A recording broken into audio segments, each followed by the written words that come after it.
Joined by head coach Kevin Epley here at the Carolina Tennis Center, where the Gamecocks are getting ready to compete in the Ncaa singles and doubles championships with Mia Horvit and Megan Davis, both playing in the singles and doubles. Coach, before we get to that real quick, I want to just go back to the team tournament a few weeks ago, playing in Iowa State up in NC State. We talked about how that was, it's kind of a dangerous match in that you're playing a team that's never been there before, and you don't know much about them. You've never seen them before. It's all foreign players, and looking at that match, it seemed like something we'd kind of seen before in the season. Where the doubles goes well, and then the singles, just tough all the way across the board. Megan was the only one that was able to get a win, and just what kind of South Carolina was playing so well at the end of the season. What do you think kind of happened in that first round NCAA match?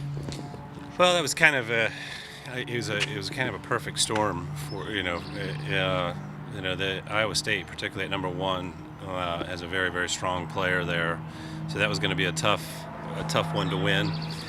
Going indoors, they play indoors year round. That was another piece. Sylvia was out, and our record has not been good this year when Sylvia's out. Ncaa was back in, and that was her first match back after being injured, in the regular season. So she was out of sync, it being indoors, and we did get the doubles point. Megan won, but everybody's moving up a spot, and once you got out of our top three, so it just it didn't go our way. It was just a tough scenario, perfect storm, and they just played better than us, and particularly at those some of those lower positions.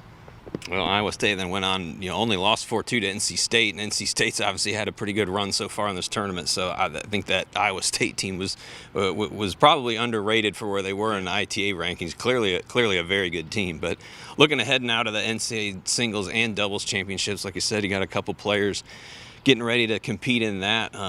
Let's talk about Megan first. We just mentioned how she was able to win both her singles and doubles against Iowa State there a few weeks ago, and she's someone was on the all-tournament team for SEC tournament as well. It seems like she's kind of hit her peak here as the season got going and started winding down, that she was sort of playing her best. And would you agree with that and feel like she's kind of hitting her stride right now? Yeah, I think early on in the season, she wasn't firing on all cylinders. I mean, she didn't play much last year in general, just, like a lot of us because of COVID and so on. So it was just really out of sync and probably not match ready mentally as well early in the season. And as the season progressed, she kind of got better and better and kind of got into her flow. Her feet got underneath her. Her patterns started coming along. Her serve really started working for her. And you could just kind of feel the confidence growing within her throughout the season. So yeah, we're feeling pretty good about her right now where she's at. She's got all the tools, so you can't count her out.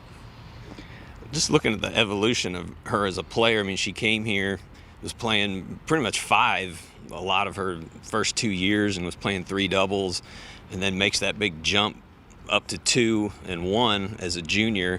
Had that big fall her junior year where she made the semifinals of the ITA Fall Nationals there. Her ranking shot up, from in the hundreds up to all the way up to at number 20 at one point, and obviously has been able to maintain a good ranking all season this year. Was there anything different she did from those first 2 years to her junior and senior year, or is it just sort of the evolution of a player being in this program and developing, and just that's sort of the expectation that if you're as you start out maybe in the lower levels, that you're gonna eventually just move up to the 1, 2, 3 singles as you become a junior and senior?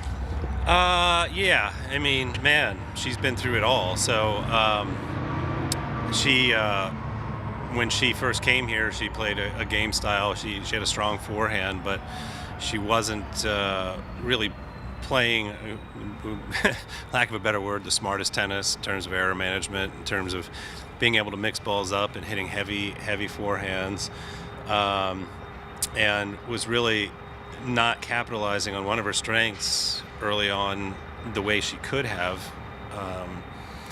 by hitting the ball hard out of the corners rather than giving some air under the ball as she got pushed out of position to kind of give herself a little bit more recovery time and in effect make herself even faster.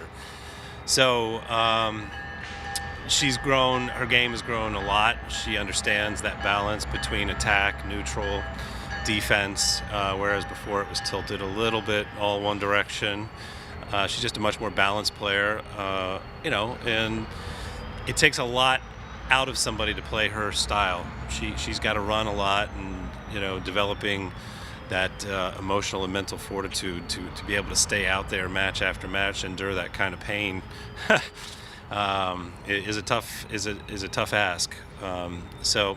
And the other thing is she's one of those players that kind of she practices with a purpose. Like, she's not one that just comes out and flails around and hey, let's just hit some balls and call it a day. She's always got a purpose in mind. When she's serving, when she's returning, she kind of locks in, and those kind of people over time, they just continue to improve.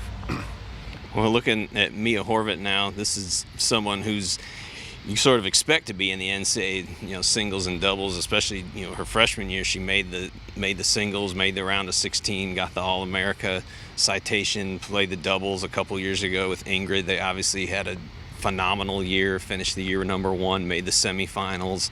So for her, this isn't, for Megan, it's her first time going to this, so this is a whole new thing for her. But Mia's sort of been there and done this before. Are you expecting big things from her here as she gets ready to finish out her career?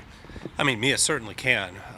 It's really going to be about how getting around under your belt a little bit. It's getting beyond that first round and getting your feet underneath you and getting used to the environment and feel like you belong in that environment mentally. Mia's a great ball striker. If she's playing her game, if she's up on that baseline and she's finding her rhythms and mixing in her drop shots and things like that, coming to the net a little bit, and her serve is on point. If she gets into her mode, she's going to be a real tough out. So, she can beat anyone on a given day. So it's going to be a matter of consistency and being able to string some days together and getting through that first round.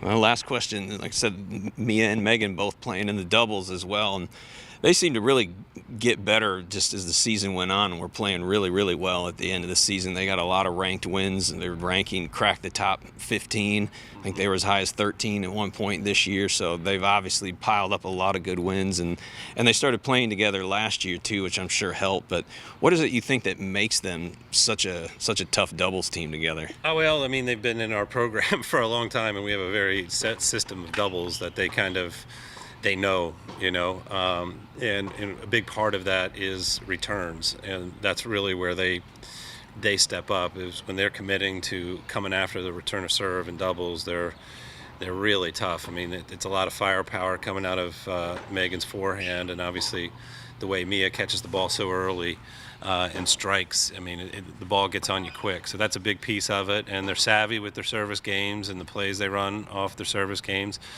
Mia has a good feel for finding holes in the court, and also has a lot of experience with doubles, playing with Ingrid, getting up to #1 in the nation, like you said.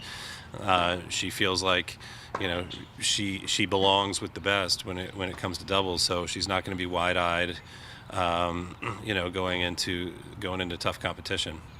All right, Coach, I appreciate the time out here. We'll be looking for some big results from both Mia and Megan this weekend. Have fun in Orlando. Thanks a lot. Appreciate it.